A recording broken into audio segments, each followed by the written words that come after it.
जिंदगी में एक बात बताएं, कोई भी नेता हमारा विकास क्यों नहीं करता? क्योंकि हम उसको हर बार जिताते हैं, इसलिए हमारे विकास को बहुत समझ लेता है। जिंदगी में एक बात बताएं आपसे, दुखी मैं भी होता हूं जब बिहार आता हूं तो।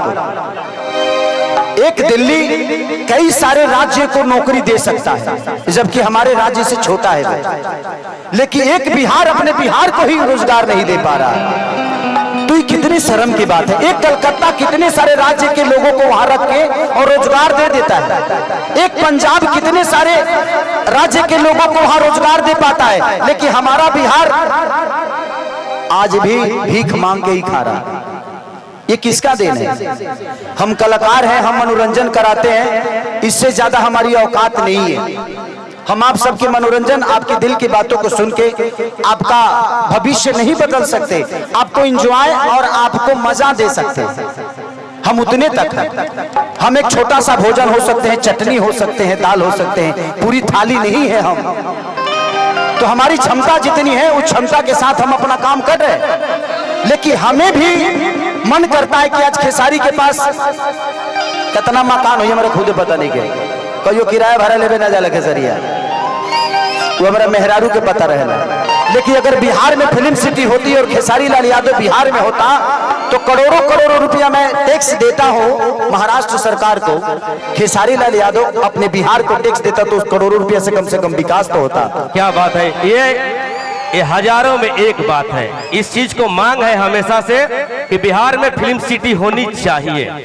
आज खेसारी इतने सारे बंगला, घर द्वार, गाड़ी घोड़ा जो भी लेता है मुंबई शहर में लेता है, क्योंकि क्या करूं, मेरे बच्चे सुरक्षित यहाँ नहीं रह पाएंगे क्योंकि व्यवस्था ठीक नहीं है।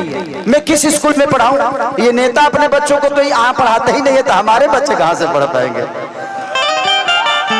मैं यही बातें आज से 2 साल पहले किसी मंच पे बोला था तो मैं बहुत घेरे में आ गया था, लेकिन वो बातें गलत नहीं थी, वो सही थी कि हमारे यहाँ के नेता अपना इलाज कराने के लिए तो बाहर जाते हैं, तो जब वो अपना इलाज के लिए अस्पताल नहीं बनवा पाए तो आप सोच सकते हैं कि आपके इलाज के लिए वो अस्पताल बनवा पाएंगे? नहीं बनवा पाएंगे। सबसे पहले जानते हैं, पहले खुद को बदलिए। किसी का झंडा लेकर घूमने की जरूरत नहीं है, आप अपने आप को तैयार करिए। सच पूछिए तो हमारे यहाँ आईपीएस और डीएम और अधिकारी बनते हैं ना तो अपने काबिलियत से बनते हैं, उसमें सरकार का कोई योगदान नहीं होता है। हमारे यहाँ के बच्चे अगर शिक्षित होते हैं तो अपने काबिलियत से होते हैं, उसमें किसी सरकार का कोई योगदान नहीं है। और मैं अपने बड़े भाई तेजस्वी जी से एक अनुरोध करूंगा। मैं एक छोटे भाई होने के नाते एक दुख तुम है कि 14 करोड़ की आबादी में 2 लाख की नौकरी से हम बिहार सुधरने वाला नहीं है। अगर करना ही है तो बिहार में कम से कम हजारों फैक्ट्रियां डाल दीजिए। ये बताइए कि जब हमारे पास रोजी होगा तो हम रोड पे नजर आएंगे जी, हम फैक्ट्री में नजर आएंगे। आप हमें रोजी दीजिए, आप हमें व्यवस्था मत दीजिए। उतना कमाने की ताकत है जो अपनी व्यवस्था खुद कर लेंगे। आप हमें व्यवस्था तो दे दीजिए, हमें रोजी दे दीजिए। हम वोट देते हैं, आप वोट मांगने आते हैं, हम रोजी मांगने जाते हैं तो आप भूल जाते हैं कि हाँ इनको भी कुछ देना है। मुझे दुख है इस बात का, मैं नेता नहीं हूं, लेकिन आज नहीं तो कल तो बनना ही है।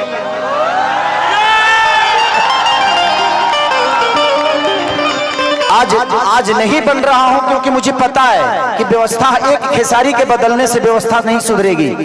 आप सबको बदलना पड़ेगा। बदलाव ऐसी चीज होती है कि हर उस नेता को डर रहता है कि इस बार अगर विकास नहीं करेंगे तो अगले बार इनको वोट नहीं देगा। इसलिए हर 5 साल पे बदल दीजिए।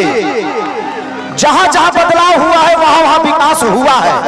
उनके अंदर अपना डर पैदा करिए कि तुम नहीं करेगा मेरे लिए, हम तुम्हारे लिए वोट नहीं देंगे, चाहे अपने जात का ही नेता क्यों ना हो, क्योंकि जात पेट नहीं भरता है। आप कमाते हो तब आपके बच्चों का पेट भरता है। इसलिए मैं कह रहा हूं कि देखिए, हम अगर समाज में है तो हमें जात से उठ के जो हमारे लिए अच्छा है, आज तेजस्वी जी 17 महीने में जो काम किए तो हमारे लिए वो अच्छा है ना।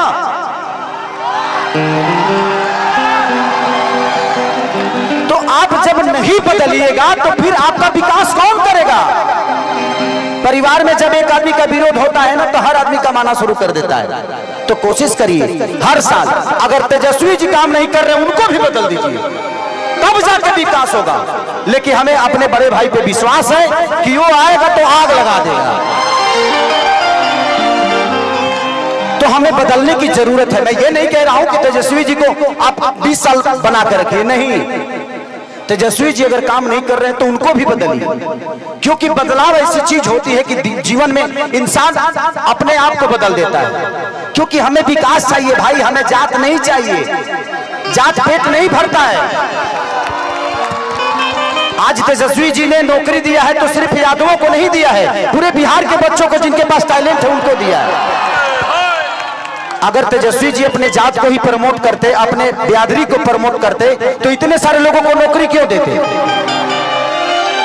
तो जब वो आदमी अपने जात से हटकर अपना काम कर रहा है तो आपको भी जात से हटना पड़ेगा, और जात से हटकर अपना वोट दीजिए। जिंदगी में सबसे बड़ा अधिकार अगर होता है तो वोट का होता है, और आप नहीं समझिएगा तो आपके बच्चों का भविष्य नहीं बदलेगा। जिंदगी में मैं क्या बोला, इस 17 महीने में जो बड़े भाई तेजस्वी जी ने किया, मुझे पहली बार लगा कि हमारे भाइयों को रोजगार मिलना शुरू हो गया। इससे मैं बहुत खुश हूं इस बात से। लेकिन मैं 2 लाख से खुश नहीं हूं। 14 करोड़ की आबादी है हमारे बिहार की, तो मान के चले कि अब 50 लाख भी दे दीजिएगा तब भी उधार नहीं होने वाला है। इससे बेहतर है जो पढ़े हैं वो तो नौकरी ले लेंगे, लेकिन जो नहीं पढ़े हैं उनके लिए तो कम से कम फैक्ट्रियां लगवाइए, ताकि वो भी अपने घर के बच्चों को पाल सके, अपने बच्चों को भविष्य सोच सके। तो दिल से दुआ है उस भाई के लिए कि उस भाई ने कम से कम 2 लाख लोगों को एक रोजगार तो दे दिया। रोजगार तो मिल गई, रोजगार तो मिल गई, लेकिन तनख्वाह मिली कि नहीं कर गारंटी नहीं है। ऐसे जरूर के हुआ और के हाथ में बा पता चलो जे दादा नौकरिए करो तनी 6 महीना से पेंशन नहीं मिल, तो वो दिक्कत बा।